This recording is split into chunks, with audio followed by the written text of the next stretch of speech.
We are live. Welcome to Schnilly Sports.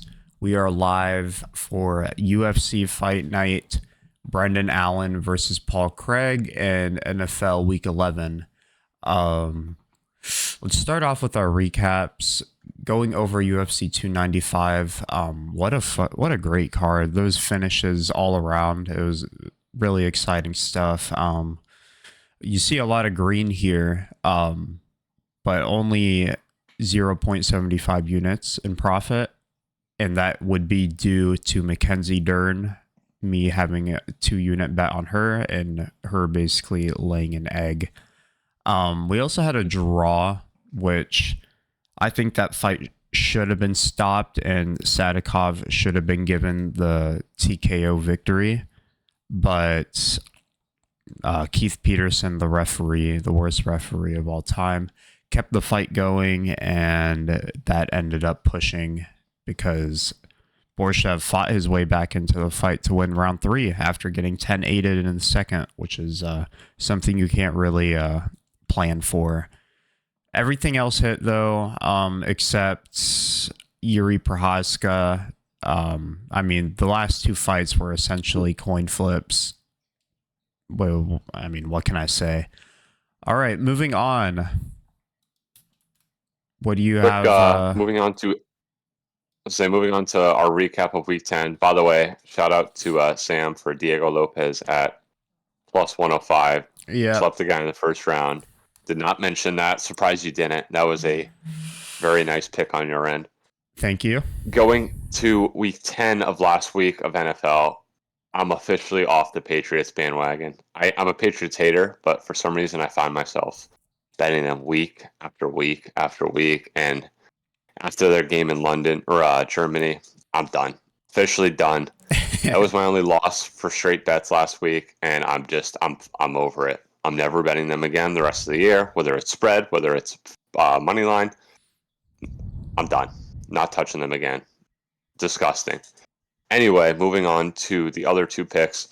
Texans Bengals over 46.5. That was a great game to watch. I don't know if you were able to see it. I'm sure you were working, but No. very fun game. Very entertaining. Texans ended up winning that game, which I did mention they were a sneaky upset, which I didn't bet, but I did like them in that spot as a potential upset, as well as a few other games, such as the Vikings over the Saints. Last week was a pretty crazy week, but over 46.5 there hit, and then our other underdog, which was the Cardinals, not a huge underdog, but Kyler Murray back, got them at plus 105. Murray came in, game-winning drive, got them in field goal range, chip shot field goal, that cash, pretty straightforward. Our Twisted Tea two-legger, last week, we tried to go a little bold. Instead of pushing the odds around between plus 100 and plus 200, we really pushed our limits, and we got punished for it. However, Diego Lopez, like I said earlier, he cashed on his end. Jaguars money line at plus 140 was a complete whiff. Shame.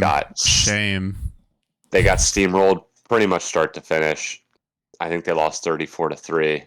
They looked bad. Lawrence was just bodied by the new D line of Chase Young and Nick Bosa, and yeah, it was an ugly game. So that's a miss.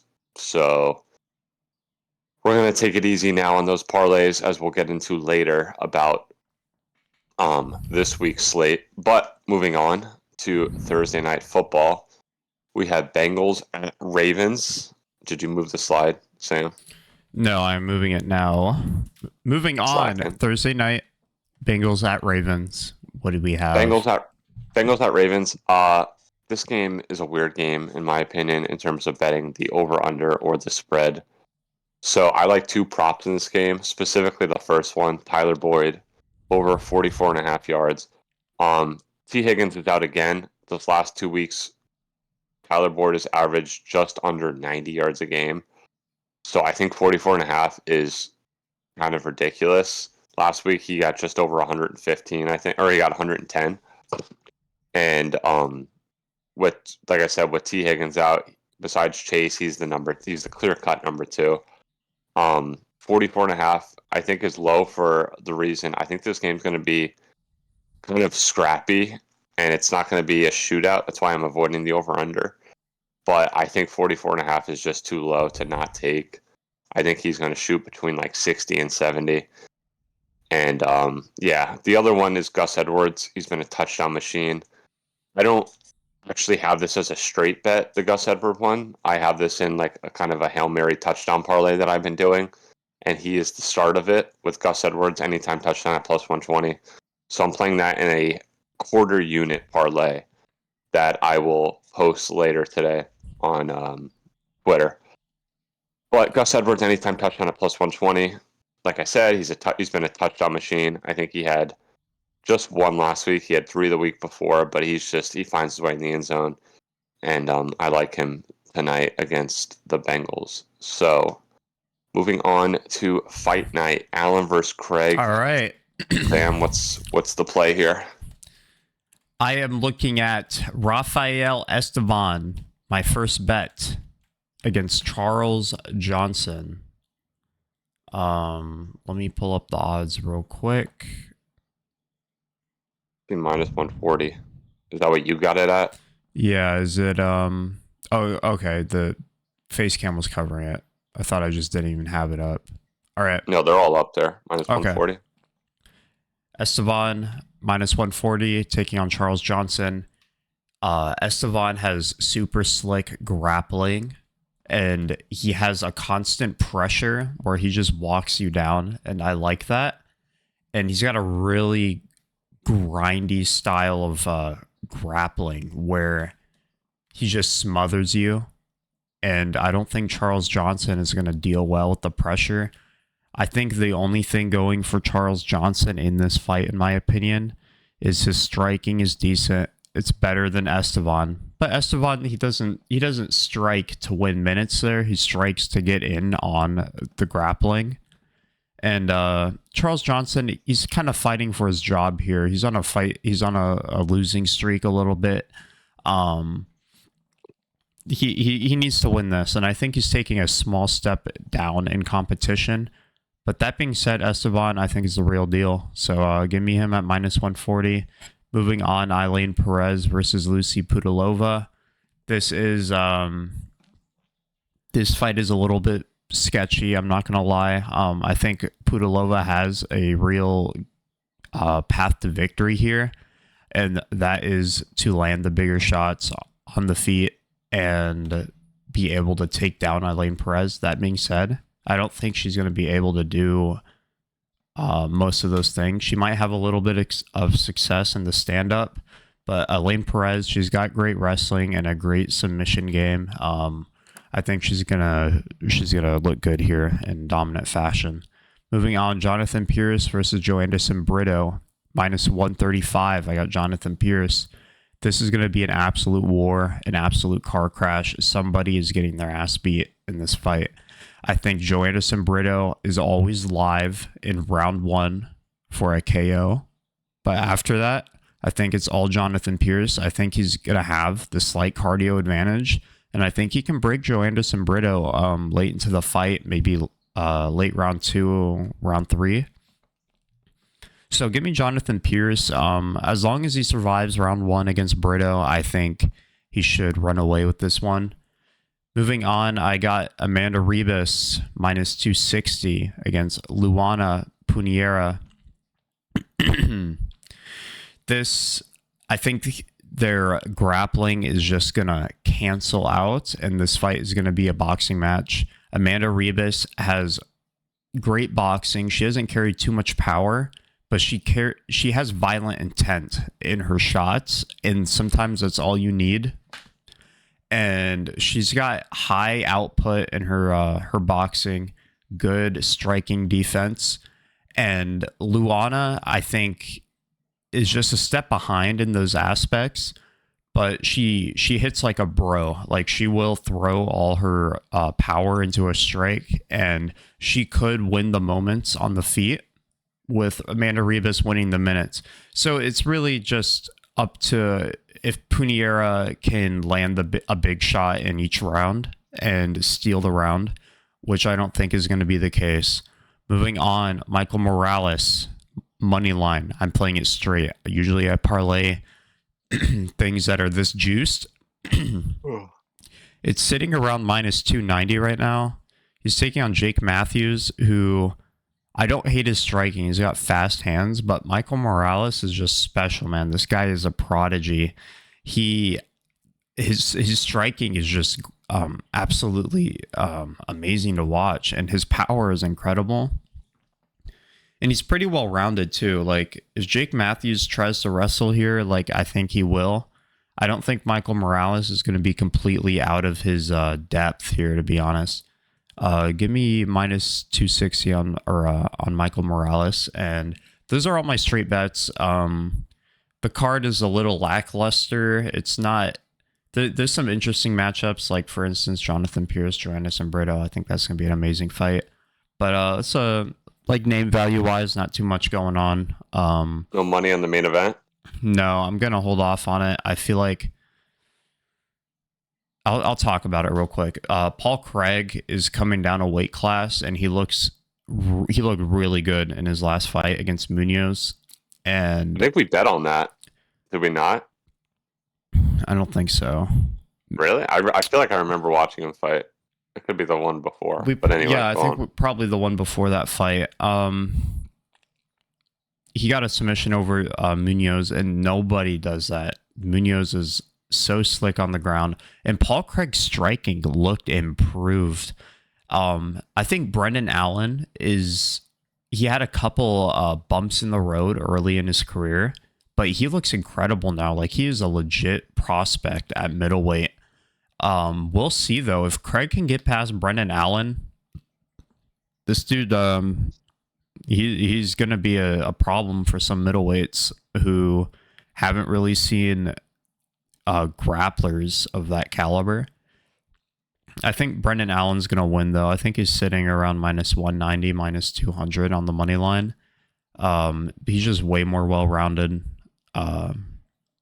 And they're both finishers, so I don't see how it goes the distance, to be honest. All right, moving on. NFL Week 11. NFL Week 11.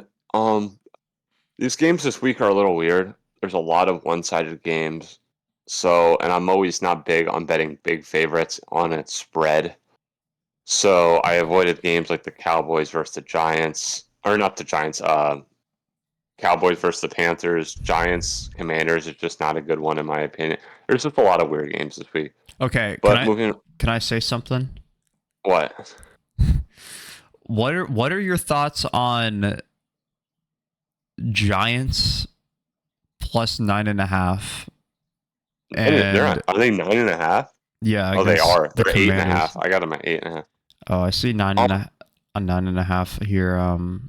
Also, I'll tell you one thing. I will not bet it. I'm not telling you to bet it. But if I had to lean one way, I would take Giants plus 8.5. If there's a game, I don't think they have a chance to win a game the rest of the year, but this is their one chance. They are above and beyond the worst team in this league. It's not close. Also, Raiders plus 13.5 against the Dolphins. I don't think it's a terrible play. If you could maybe push it to 14 and get that 14-point push, if it happens, I think that's a very valuable half point. But I don't know. That's what I mean. Like, there's just games this week. Like, there's another one that's like Detroit, Chicago, like 7.5. Like, all these lines are just such odd. Like, they're not just big favorites, but they're like at an awkward spot. Like, I hate betting on 7.5 or like 10.5. It's such a shitty spot. So my picks this week are a little limited, but I still got 3 good picks that I like. So let's get right into it. Cardinals, Texans, over 48.5. I mentioned earlier, Cardinals, we had money line last week. With Kyler Murray back, their offense just looks a little different in a good way. They look a lot more like, I don't know, they just have a lot more to offer. Kyler Murray offers his running, which bailed him out several times, especially on the last drive where I think he ran for like 15 for a big first down. And the Texans, CJ Stroud is the clear-cut front runner for rookie of the year. If not, he's in line for an MVP season right now. He's been really good. Um, and last week with the win over the Bengals, their offense was just dominant. He had one hiccup with a pick, but offensively, I think the Texans could easily put up a 30 spot here, and I think the Cardinals will kind of keep it close, but nothing crazy. I could see like a 30-23 type of game, but I do like the over here. I think both offenses are strong, and I don't think their defenses are great either, especially the Cardinals defense. I think Stroud will be too much. I also even kind of flirted with the idea of a a Texans money line parlayed with Stroud over 1.5 passing touchdowns. I saw it at 200, minus 200. So I didn't want to lay it just for minus 200, but I think a Texans money line with a Stroud over 1.5 touchdowns is a good bet, and you'll see why later as we get into the Twisted T2 later. And then that's my play there. So 48.5 minus 110, give me the over. Moving on to Chargers, minus 3.5 against the Packers. Normally, I hate betting 3.5, 7.5, those type of lines, but Chargers at 3.5 at plus 100, I feel like holds a lot of value. The Packers, coming into the year, I thought the Packers would be kind of good with Jordan Love, especially week one, he looked good. And they don't look consistent. They look like they struggle. They consistently are down in games and they're trying to play catch up towards the end, and that's how kind of some of their wins have been this year from comebacks. The Chargers, on the other hand, too, have played tight games pretty much every game this year. They're consistently going back and forth with teams. But even on the road, for me, this seems like the week that the Chargers kind of dominate a little bit. I think their offense will dominate against the Packers.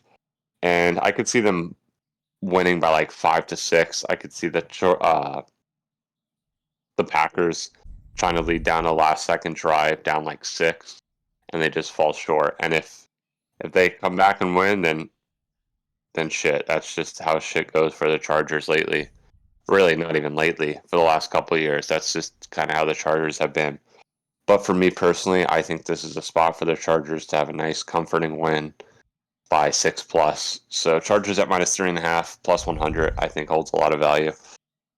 Last straight pick I have is under 41.5 for the Bucks-Niners game. The Bucks had a decent one last week. Actually, I would say a good one last week against the Titans. They looked pretty strong, but it's the Titans. Titans are in line for a top 5 pick. The Niners are contending for a Super Bowl, and they're in San Francisco. So I think this is a big flip for them, going from Tennessee at home to the Niners on the road. The Niners had a dominant win against the Jags, 34-3, as we were on the other losing end of that side. So the Niners here, I would like to really dominate this game. I think the spread's at like 10.5, which I don't really want to take because I mentioned earlier I just don't like spreads like that. But I think the under is a good value play here. That minus 115, I feel like this could be like a high scoring game for the Niners, but I think their defense is going to absolutely shut down Baker Mayfield, keep them under 10 points.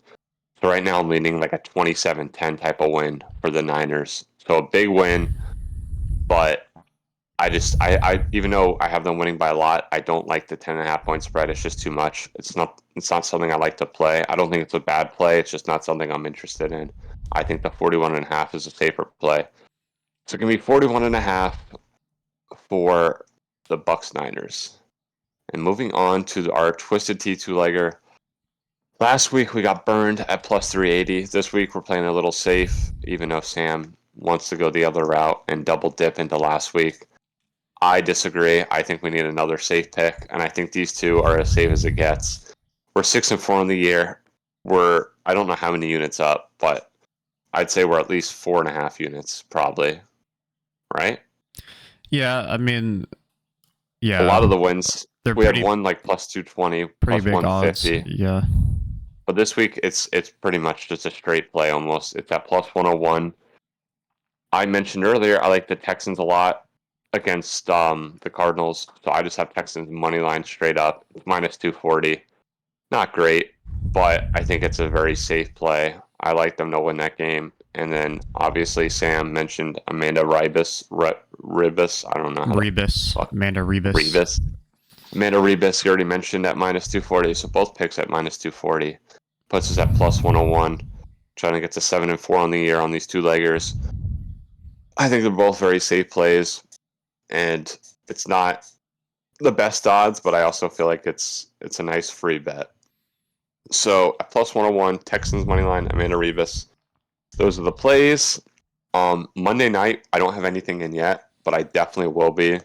Very, very fun game to watch. Eagles at Chiefs, Super Bowl rematch. I will probably have a handful of bets to give out coming late Sunday night, if not Monday morning, for that game. So definitely stay tuned for that on TikTok, Twitter, Instagram, even YouTube Shorts. But in terms of our Sunday slate, those are my picks. Those are Sam's picks. So that's all I have on my end. All right. We'll see you guys next week for Schnilly Sports, and yep, peace out. See ya.